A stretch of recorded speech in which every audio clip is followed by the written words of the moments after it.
Well, let me begin by referring to something that I've already discussed. That is, if it is correct, as I believe it is, that a fundamental element of human nature is the need for creative work, for creative inquiry, for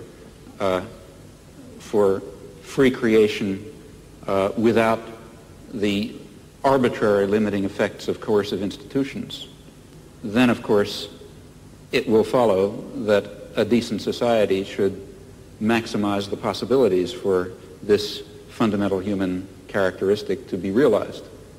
That means trying to overcome the elements of repression and oppression and destruction and coercion that exist in any existing society, ours for example, as a historical residue. Now, a federated, decentralized system of free associations incorporating economic as well as social institutions would be what I refer to as anarcho-syndicalism, and it seems to me that it is the appropriate form of social organization for an advanced technological society in which human beings do not have to be forced into the position of tools, of cogs in a machine, in which the creative urge, that I think is intrinsic to human nature, will in fact be able to realize itself in whatever way it will. I don't know all the ways in which it will. Je suis dans ma démarche beaucoup moins avancée, je vais beaucoup moins loin que M. Chomsky, c'est-à-dire que j'avoue n'être pas capable de définir, il n'y a plus forte raison de proposer un modèle de fonctionnement social idéal pour notre société scientifique ou technologique. En revanche, une des tâches qui me paraît urgente, immédiate, avant même toute autre chose, c'est celle-ci. On a l'habitude, du moins dans notre société européenne, de considérer que le pouvoir, il est localisé entre les mains du gouvernement et il s'exerce par un certain nombre d'institutions bien particulières qui sont l'administration, en France on appelle ça préfectorale, enfin je ne sais pas comment on dit ailleurs, l'administration, la police, l'armée. On sait que toutes ces institutions-là sont faites pour transmettre les ordres, les faire appliquer et punir les gens qui n'obéissent pas. Mais je crois que le pouvoir politique, il s'exerce encore, il s'exerce en outre, de plus, par l'intermédiaire d'un certain nombre d'institutions qui ont l'air comme ça de n'avoir rien de commun avec le pouvoir politique, qui ont l'air d'en être indépendantes et qui ne le sont pas. On sait bien que l'université, d'une façon générale, tout le système scolaire, qui en apparence est fait simplement pour distribuer le savoir, on sait que cet appareil scolaire est fait pour maintenir au pouvoir une certaine classe sociale et exclure des instruments du pouvoir toute une autre classe sociale.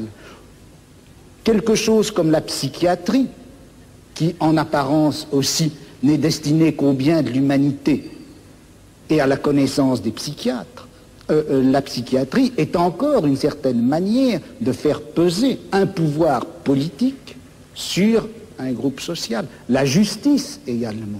Bon, et il me semble que la tâche politique actuelle dans une société comme la nôtre, c'est de critiquer le jeu des institutions apparemment les plus neutres et les plus indépendantes, de les critiquer, de l'attaquer de telle manière que la violence politique qui s'exerçait obscurément en eux surgisse et pour qu'on puisse lutter contre elle.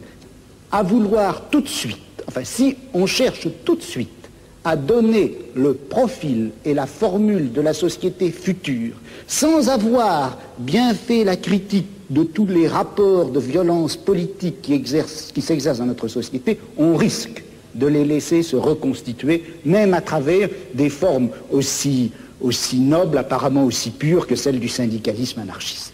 Yes, I would certainly agree with that, not only in theory but also in action. That is, there are two intellectual tasks.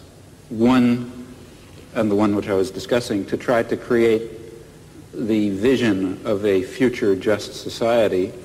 Another task is to understand very clearly the nature of power and oppression and terror and destruction in our own society.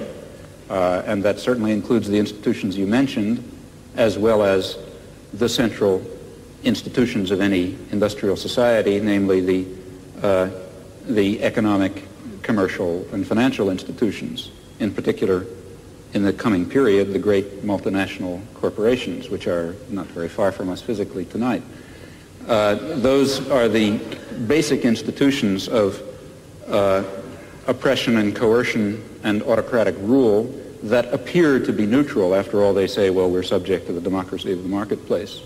Still, I think it would be a great shame to lose or to put aside entirely the somewhat more abstract and philosophical, if you like, task of trying to draw the connections between a concept of human nature that gives full scope to freedom and dignity and creativity and other fundamental human characteristics and relates that to some notion of social structure in which those properties could be realized, in which meaningful human life could take place. And in fact, if we are thinking of social transformation or social revolution, though it would be absurd, of course, to try to draw out in detail the point that we're hoping to reach, still we should know something about where we think we're going. And such a theory may tell it to us. Oui, mais alors là, est-ce qu'il n'y a pas un danger? Si on dit qu'il existe une certaine nature humaine, que cette nature humaine n'a pas reçu dans la société actuelle les droits et les possibilités qui lui permettraient de se réaliser. C'est bien ce que vous avez dit, je crois. Et si on admet cela, est-ce qu'on ne risque pas de définir cette nature humaine à la fois idéale et réelle, cette nature humaine cachée et réprimée jusqu'à présent, est-ce qu'on ne risque pas de la définir dans des termes que nous empruntons à notre société, à notre civilisation, à notre culture? De sorte que, est-ce que la notion de nature humaine, vous-même, en commençant, vous reconnaissiez, je crois qu'on ne savait pas très bien ce que c'était que cette nature humaine. Alors, est-ce qu'elle ne risque pas de nous induire en erreur? Vous savez que Mao Tse-tung parlait de nature humaine bourgeoise et de nature humaine prolétarienne. Et il considère que ce n'est pas la même chose. Well, you see, I think that in the intellectual domain of political action, that is, the domain of trying to construct a vision of a just and free society on the basis of some notion of human nature, in that domain we face the very same problem that we face in immediate political action. For example, to be quite concrete, a lot of my own activity really has to do with the Vietnam War, and a good deal of my own energy goes into civil disobedience. Well, civil disobedience in the United States is an action undertaken in the face of considerable uncertainties about its effects. For example, it threatens the social order in ways which, let's say, one might argue, bring on fascism. That would be very bad for America, for Vietnam, for Holland, and for everyone else. So there's a danger, that is one danger in undertaking this concrete act. On the other hand, there's a great danger in not undertaking it. Namely, if you don't undertake it, the society of Indochina will be torn to shreds by American power. And in the face of those uncertainties, one has to choose a course of action. Well, similarly, in the intellectual domain, one is faced with the uncertainties that you correctly pose. Our concept of human nature is certainly limited, partial, socially conditioned, constrained by our own character defects and the defects and the limitations of the intellectual culture in which we exist. Yet at the same time, it's of critical importance that we have some direction, that we know what impossible goals we're trying to achieve if we hope to achieve some of the possible goals. And that means that we have to be bold enough to speculate and create social theories on the basis of partial knowledge while remaining very open to the strong possibility, in fact overwhelming probability, that at least in some respects we're very far off the mark. Il me semble que de toute façon, la notion même de justice fonctionne à l'intérieur de la société de classe comme revendication du côté de la classe opprimée et comme justification du côté de la classe oppressée.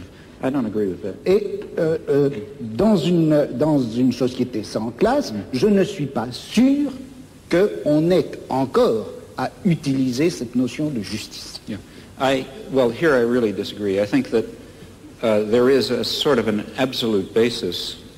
If you press me too hard, I'll be in trouble because I can't sketch it out. But some sort of an absolute basis ultimately residing in fundamental human qualities in terms of which a real notion of justice is grounded. And I think that our existing systems of justice I think it's too hasty to characterize our existing systems of justice as merely systems of class oppression. I don't think that they are that. I think that they embody systems of class oppression, and they embody elements of other kinds of oppression. But they also embody a kind of a groping towards the true humanly valuable concept of justice and decency and love and kindness and sympathy and so on, which I think are real. Bon, est-ce que j'ai du temps pour répondre? Oui, Combien? Parce que... 2 minutes. Ben, moi, je dirais que c'est injuste. Absolutely. Non, mais bon, je ne veux pas répondre en si peu de temps. Je dirais simplement ceci. Je ne peux pas m'empêcher, contrairement à ce que vous pensez, je ne peux pas m'empêcher de croire que cette notion de nature humaine, cette notion de bonté, de justice, d'essence humaine, de réalisation de l'essence humaine, tout ça, ce sont des notions et des concepts qui ont été formés à l'intérieur de notre civilisation, dans notre type de savoir, dans notre forme de philosophie, et que par conséquent, ça fait partie même de notre système de classe, et qu'on ne peut pas, aussi regrettable que ce soit, on ne peut pas faire valoir ces notions pour décrire ou justifier un combat qui doit en principe bouleverser les fondements même de notre société. Il y a là une extrapolation dont je n'arrive pas à trouver la justification historique.